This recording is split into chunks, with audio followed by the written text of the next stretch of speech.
Patuloy na magbaon ng payong at drinking water dahil nagbabala ang Weather Bureau Pag-asa na hindi pa ito ang pinakatodong bahagi ng tag-init.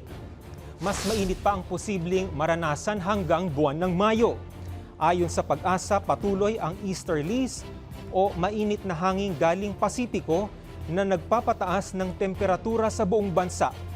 28 lugar sa bansa ang makararanas ng Danger Level Heat Index na aabot sa 42 hanggang 51 degrees Celsius.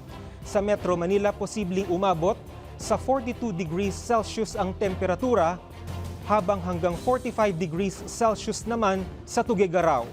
Pinakamatindi ang init sa Ilocos, Central Luzon, Calabarzon, Mimaropa, Bicol at Visayas.